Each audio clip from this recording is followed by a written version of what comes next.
Boreal Televisión presenta.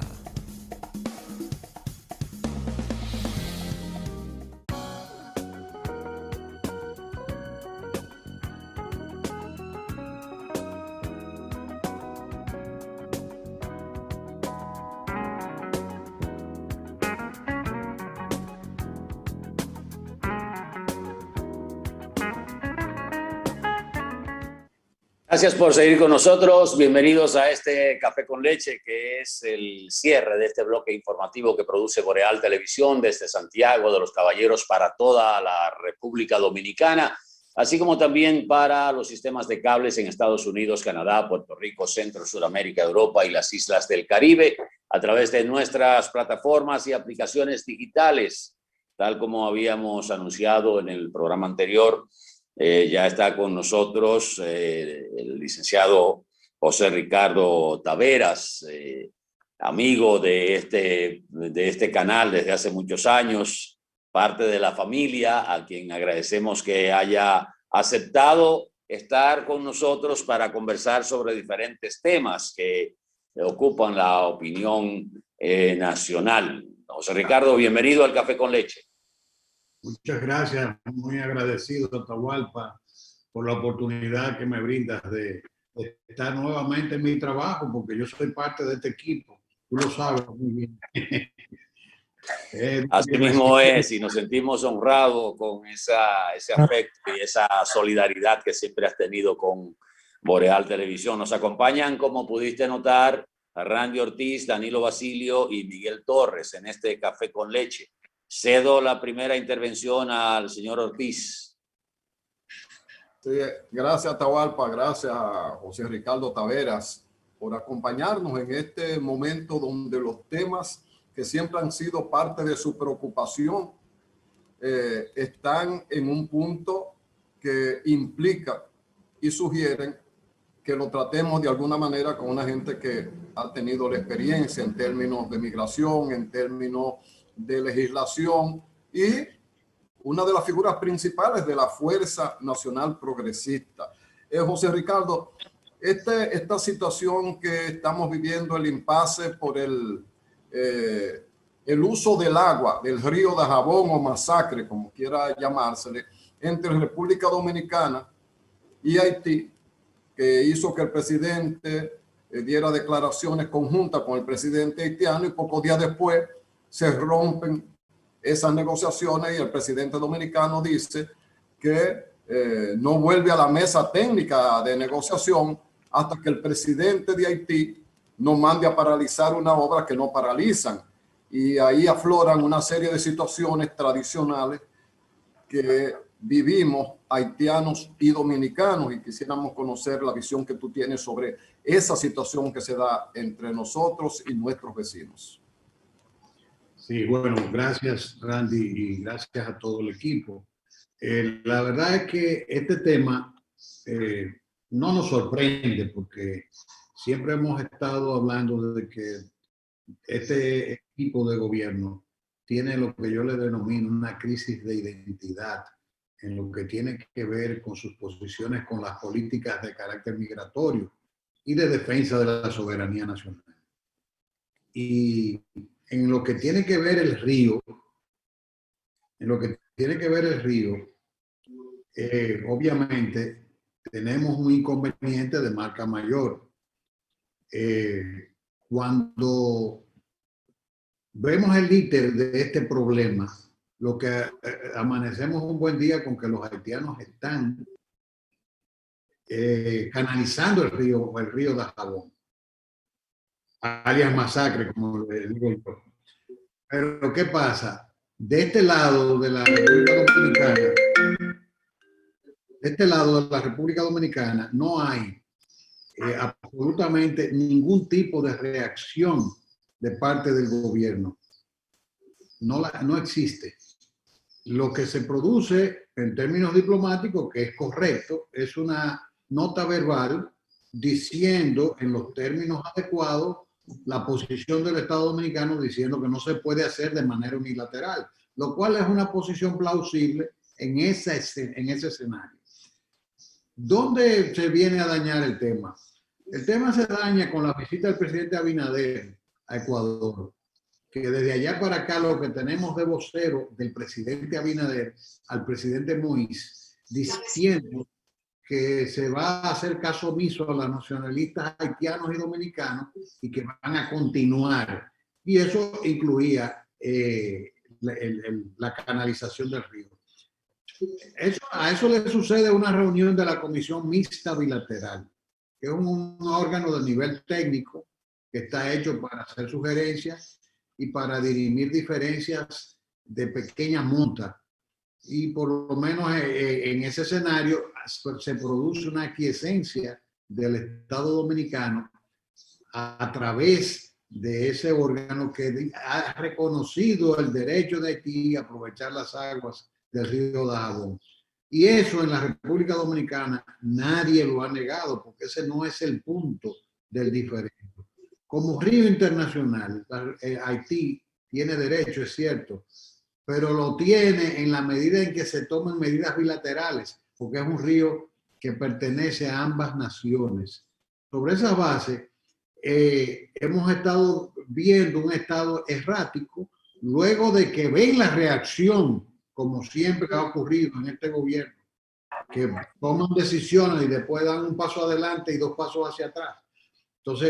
Entonces dicen, bueno, vamos a retirarnos de la mesa técnica bilateral hasta que Haití no suspenda la canalización del río. Esa decisión de decir que se suspendía, el momentum de tomarla era en esa mesa, pero la República Dominicana no estaba sentada y no estaba sentada, porque la representación dominicana realmente, lo que sentimos los dominicanos es que hay un acuerdo tras bastidores con este tema. Entonces, ¿qué es lo que estamos haciendo? En el pasado se han producido acuerdos. El doctor Balaguer negoció y el presidente Guzmán concluyó en el año 1978 la construcción de un dique derivador que nunca dio ningún problema, ni llamó a escándalos en ningún momento. ¿Por qué? Porque fue una solución bilateral. Y yo creo que ciertamente es correcta la posición de hacer una mesa bilateral en la cual nosotros podamos ponernos de acuerdo sobre el aprovechamiento de los recursos hídricos de la frontera sin decisiones unilaterales. Pero lo que estamos viendo es un gobierno haitiano dándonos clases y diciendo lo que va a hacer, gústele o no le guste a los dominicanos. Bueno. Sí, mira, José Ricardo, me preocupé mucho ayer por las noticias que procedían de la frontera, porque tenía entendido que el presidente ordenó el cierre del mercado binacional. Sin embargo, las noticias que proceden de la frontera dicen que eso no se ha cumplido y que hay algunas situaciones que se han estado dando, que ayer llegó a su máximo cuando la policía haitiana mató a un haitiano porque querían irrumpir por el puente a la fuerza. ¿Cuál es la situación en realidad con la decisión del presidente de la República de cerrar el mercado binacional y lo que se está viviendo hoy en la frontera? La frontera dominico-haitiana no puede ser comprendida sin los intereses que interactúan en torno a ella. Porque hay intereses de toda la haya. El mercado binacional ha generado una casta que tiene intereses en ese mercado, pero además de eso, el empresariado dominicano está muy contento y muy satisfecho con su mercado de 20 millones, con el tema de la frontera, y quieren esa frontera tal como está. La realidad es que no existe en la República Dominicana la posibilidad de ejercer ningún tipo de contención en la frontera, porque las Fuerzas Armadas no cuentan con la infraestructura necesaria para eso. El muro es extremada, no una vallita, como se parece que se pretende. El muro es extremadamente necesario para poder decir que nosotros podamos tener un control. Eso de esa puerta desbordada es una señal de lo que podría ocurrir en un momento determinado. No estamos en condiciones de contener eso. Y los intereses están jugando a que así sea. Ahora mismo, la orden del presidente, que no debió ser el cierre del mercado, es el cierre de la frontera lo que procede. Porque ya nosotros sabemos que hace tiempo que las mismas autoridades haitianas dijeron que entre ellos está la cepa brasileña, entre otras. Y desde que ellos lo dijeron, el gobierno dominicano no ha tomado ninguna medida. Ahora mismo es de rigor, de control sanitario. No el cierre del mercado, no el cierre de la frontera. Pero hay miedo a eso. Entonces, lo que estamos viendo es que ya el Estado haitiano no se puede decir nada, porque ese Estado perdió el control de todo desde que cayó Duvalier. Ahora, el Estado dominicano, que se supone que tiene un nivel de un estadio institucional superior al haitiano, está demostrando que se está haitianizando en ese sentido, que es penoso. Es la lectura que podemos ver penosamente con ese tema de la frontera es la pérdida del control de las autoridades. Y eso, que todavía no hay ingredientes que tiendan a forzar un mecanismo de migración masiva, como se estuvo viendo ahora recientemente en una crisis en Melilla. Es el retrato donde nos debemos ver. En medio de esto, el gobierno habla de que va a ser una valla. Vamos a esperar que definan en qué consiste esa valla. Porque si es una valla, una simple alambrada o una pared que pueda ser derribada con mucha facilidad, obviamente, si no está hecha sobre la base de parámetros técnicos, se van a seguir profundizando de manera gradual y eventualmente vamos a tener una crisis que va a alcanzar ribetes internacionales. De eso no tengo la menor duda en cualquier momento. Solamente, señor, a propósito del río, el tema del manejo del agua, este es el comienzo. Recuerden que Haití tiene una cobertura boscosa de apenas 1.75%, que su principal recurso hídrico es el Artibonite. Y si ustedes se meten en Google Earth, van a ver que la cuenca del Artibonite está siendo impactada. Porque esta es la hora que el Estado haitiano ni la comunidad internacional que tanto se conduele de él han hecho una política para evolucionar de la leña como matriz energética al gas. Entonces, como ya no tienen bosques, los bosques de la frontera, esa foto de la cual siempre nos sentimos tan orgullosos, de la frontera que la marcaba el bosque, esa foto ya está desapareciendo. Esa cuenca del Artibonite está siendo afectada. De norte a sur y de sur a norte no hay un espacio donde no se esté procurando el sostenimiento de la matriz energética. Cuando ustedes cruzan la frontera, todo el camino lo que usted ve es muchos puestos de venta de carbón con leña dominicana. Ahí es donde se vende más carbón. ¿Por qué? Porque realmente la preparan, lo llevan ya hecho, porque las quemas la están haciendo, no digo yo en la frontera, en los haitises. José Ricardo, es un tema grave. Quisiera tocar el tema también de migración contigo como exdirector de migración, pero tengo una inquietud porque le he estado dando seguimiento a varios artículos que has estado publicando, uno en el Listín Diario, que se trataba sobre la presunción de inocencia, la publicidad y la libertad de expresión, otro en Diario Libre, Juicio al Juicio, donde tú haces un planteamiento con relación al desempeño que ha tenido el Ministerio Público bajo la dirección de doña Miriam Germán y cuestionas el procedimiento prácticamente que se ha estado llevando a cabo a través de los casos de corrupción que han salido a la palestra y que están en proceso de juicio. ¿Por qué ese enfoque de que tú entiendes que hay un juicio, hay un exceso de publicidad, que hay unas filtraciones que se pueden considerar como violaciones al debido proceso, que podría contaminar la lucha contra la impunidad y al mismo tiempo dañar la fe, como tú señalas en uno de los artículos, del pueblo dominicano en una verdadera lucha contra la corrupción? Bueno, ciertamente, Atahualpa, tal como señalas, pero te observo que lo que he hecho es desempolvar dos artículos que publicara en el año 2018 y en el 2019.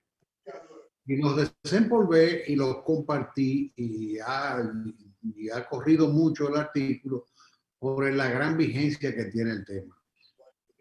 A partir del año 2017, todos sabemos que con la declaración de Odebrecht, el pueblo dominicano está encrispado con el tema de la corrupción. Pero ¿qué pasa? La lucha contra la corrupción es un tema demasiado delicado y que tiene ribetes de naturaleza técnica que no pueden ser soslayados. La comunicación social, como es legítimo, procura información y la sirve, es su derecho. Ahora, el deber de toda autoridad del Ministerio Público y cualquier autoridad del Estado de naturaleza investigativa es ceñirse a los cánones legales al respecto, porque el procedimiento penal que se sigue en la República Dominicana, que es el sistema adversarial, es un procedimiento delicado, que si tú lo contaminas en un momento determinado puede darte al traste con una investigación. Aquí se vio, y la crítica no es, aclaro, contra el Ministerio Público dirigido por Miriam Germán, al contrario, es un llamado para que ella, con la autoridad ética, moral y profesional que tiene, ayude a rectificar una cultura nefasta del Ministerio Público. Porque el Ministerio Público desde hace años viene acostumbrándose al comodín de valerse de la opinión pública para sustentar sus casos. Y un Ministerio Público no puede hacer eso, porque el Ministerio Público está asignado por una palabra clave para entender su papel en el Estado, que es la palabra objetividad.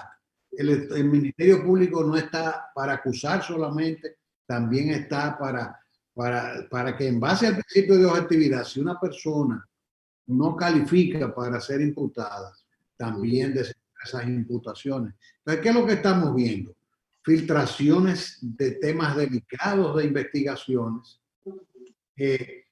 En la medida en que en algún momento una defensa pueda establecer que esas filtraciones provienen del Ministerio Público, en esa misma medida puede eventualmente tener un impacto sobre los hechos y sobre el proceso mismo. ¿Qué está pasando? Y es lo delicado. Este proceso no es nuevo aquí, ni es nuevo esto de matar la fe de la población. Primero fue con el caso de Odebrecht. Todos sabemos cuál es el destino del caso de Odebrecht. Aquí el caso de Odebrecht se convirtió en la más grande estafa procesal que ha conocido la justicia dominicana. ¿Y por qué? ¿Porque los jueces lo hicieron así? No, sencillo. Porque el Ministerio Público se puso al servicio del interés político del ex procurador, articuló un expediente con el objetivo que él quiera, que no tenía otra cosa que un objetivo de naturaleza político. Número uno, sacar a la gente de la calle, porque la gente estaba en la calle demandando cese de la impunidad. Entonces te hacen un expediente donde es tan sencillo haber establecido responsabilidad, porque todo lo que había que hacer era ir a Brasil, pedir el listado concerniente a la República Dominicana en el sistema DROSIS, delimitar cuáles pagos de esa lista fueron por soborno, describir porque lo hicieron en Perú, porque aquí no lo podían hacer. ¿Quiénes eran los codinomes vinculados a la República Dominicana? Y establecer la ruta del dinero. Pero hoy en día tenemos un ministerio público mintiendo. Yo estoy en el proceso y yo veo lo que está aconteciendo ahí, porque el día que ustedes, la comunicación social, vean las actas de las audiencias sobre las verdaderas declaraciones de los brasileños que vinieron, que no dijeron nada. Bueno, según dice una declaración, dicen que esto, pero no confirmaron nada, como en Perú, que en Perú los fiscales fueron a Curitiba. Y cuando fueron a Curitiba, allí el señor Jorge Barata, que era su representante en Perú, dijo quién era el codinome, de qué manera salió el dinero de Mail Bank en Antigua, la ruta que recorrió hasta llegar a la cuenta controlada por los ministros. Y cuando decían quién es tal codinome, bueno, ese es el ministro de Transporte, este es el ministro de la Presidencia, este es el hijo del ministro de Transporte y este es el hijo del ministro de la Presidencia. Sobre esas bases, el ministro de Transporte habla y negocia, y eso termina en la desgracia del suicidio de Alan García. Pero tú estás viendo una investigación. Cuando esa investigación llegue a un tribunal y se puede establecer la ruta del dinero, porque aquí en la República Dominicana eso no existe. Entonces, yo lo que estoy llamando es a eso, que tengan cuidado, que sean mesurados, que se cuiden, que el tema de una buena investigación no está en lo mucho que se hable y en lo bien comunicada que esté, sino en el peso del expediente. Un honor estar conversando con José Ricardo Taveras en el Café con Leche. Ricardo, el Instituto Nacional de Migración ha estado asumiendo términos, por ejemplo, de la Declaración de Cartagena sobre refugiados en el caso de los venezolanos. ¿Hasta dónde podría eso afectar la imagen de la soberanía del país en caso de ser aplicado? Mira, igual el honor es mío, pero gracias por esa pregunta. A los venezolanos se les ha querido hacer un regalo y le han hecho un regalo envenenado. Y se están valiendo porque quieren acogerse al Estatuto de Cartagena, que nosotros no podemos, por razones geopolíticas, asumir nunca. El presidente, desgraciadamente, está expresando un carácter efervescente, llega a veces en el buen sentido de la palabra, porque va un artista venezolano, le dice, ay, ayúdenme a los venezolanos. Inmediatamente se pone en marcha una maquinaria del Estado para cumplirle la palabra al presidente con un artista, sin ponderar las repercusiones de las decisiones que se toman. Por ejemplo, se manda a regularizar a través de una resolución mediante la cual se sienta un precedente extremadamente peligroso para la situación nuestra, porque es que esa materia es demasiado delicada para el país. ¿Por qué es peligroso? Por la vecindad que tenemos con el colapso. Nosotros tenemos una vecindad con el colapso.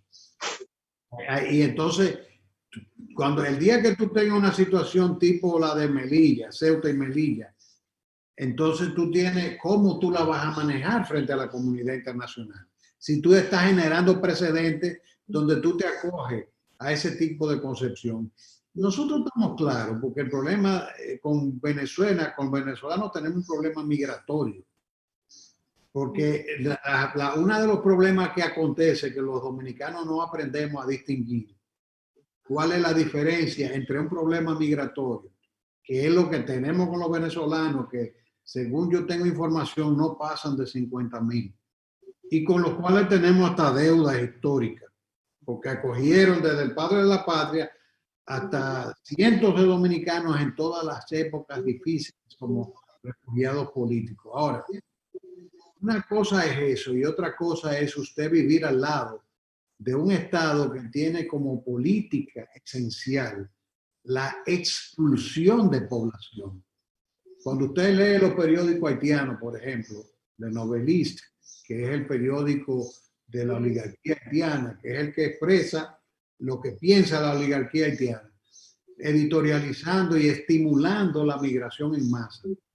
Porque para ellos la remesa es una fuente fundamental para su economía.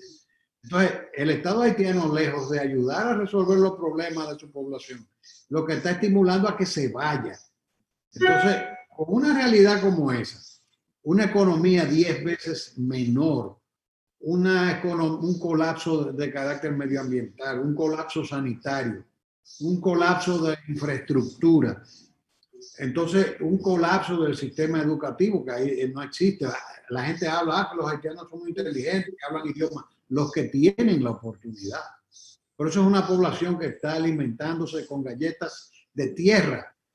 Entonces, si nosotros ignoramos esa realidad, que nos puede caer arriba y catapultarnos hacia el colapso, porque no son los haitianos ni que va a haber, no, nosotros nos vamos a haitianizar y la República Dominicana va a colapsar porque no tiene las capacidades para enfrentar con un contribuyente las demandas de dos naciones.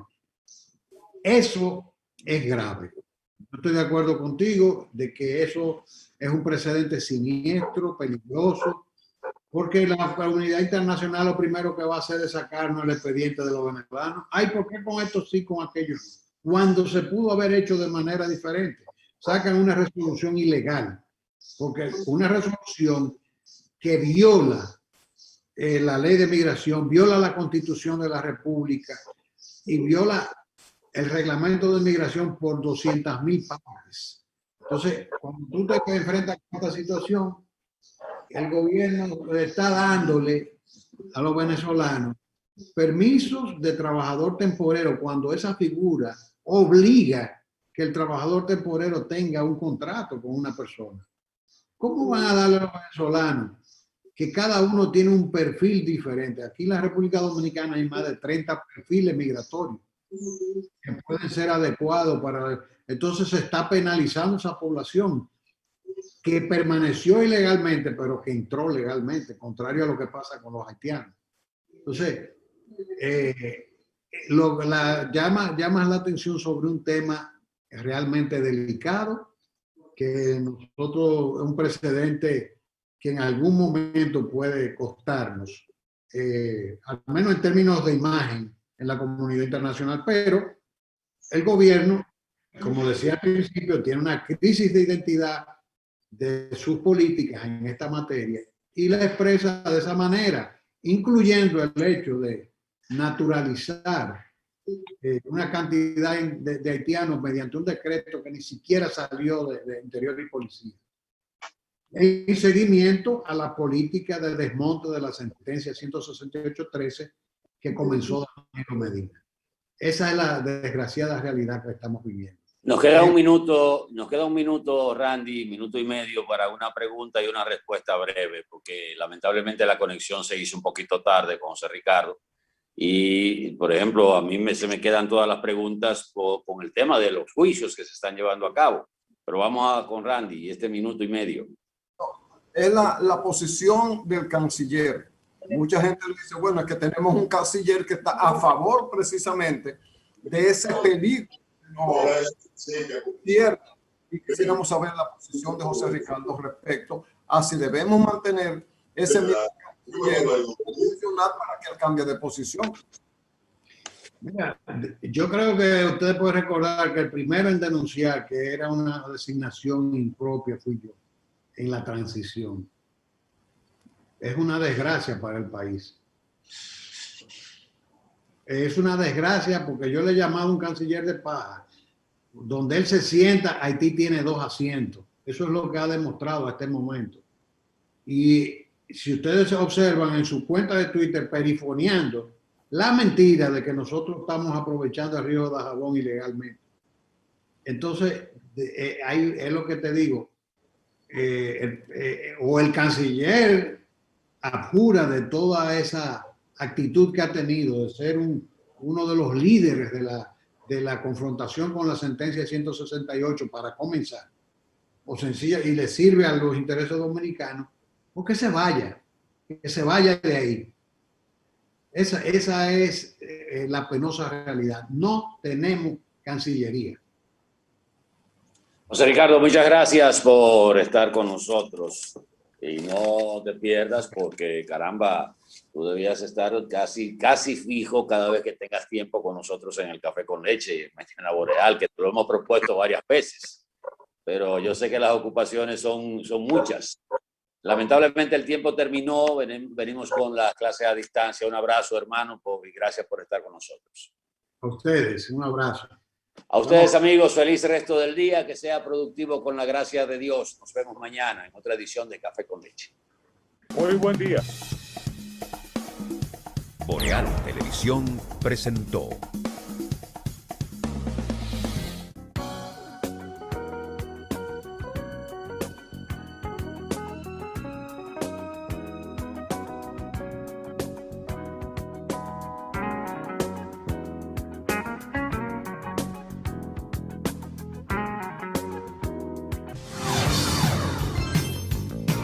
Estás viendo Boreal Televisión, voz dominicana.